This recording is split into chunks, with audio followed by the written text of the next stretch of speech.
रास्ते में जन्म छलक गइले बा। अरे कान्हा पकावन लटक गइले बा। अब बोल बाबा बोलत चले गइले बा। कान्हा पकावन लटक गइले बा, लटक गइले बा। अब बोल बाबा बोलत चले गइले बा। कान्हा पकावन लटक गइले बा, लटक गइले बा। अब बोल बाबा बोलत चले गइले बा।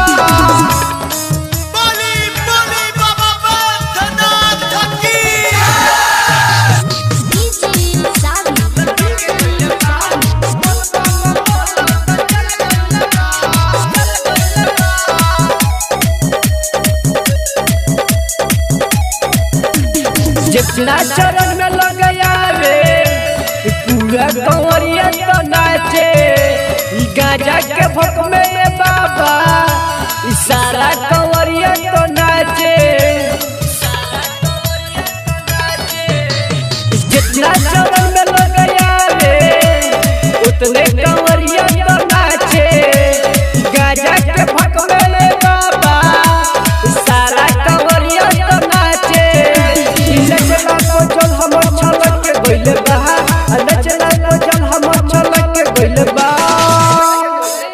अरे कान्हा पकावन लटक के गइले बा।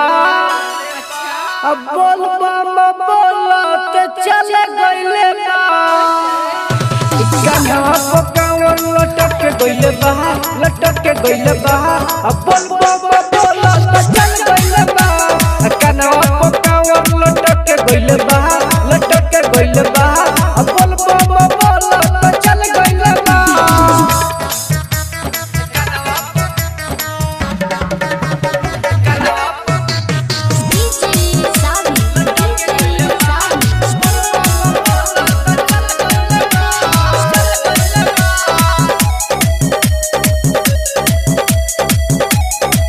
राइटर झुनू तो राजा बजावत बोलबम के गाना।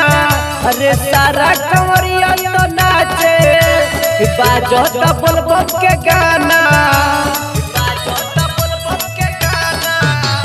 राइटर झुनू तो राजा बजावत बोलबम के गाना।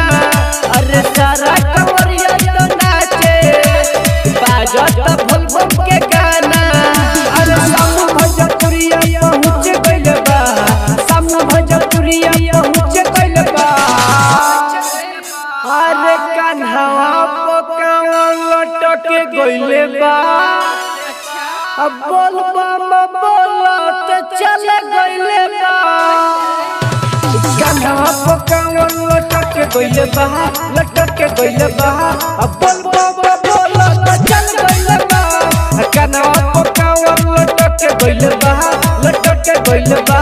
अब बोल बाबा बोलत चले गइले बा। गोल्ड रिकॉर्डिंग स्टूडियो पंचमुखी चौक।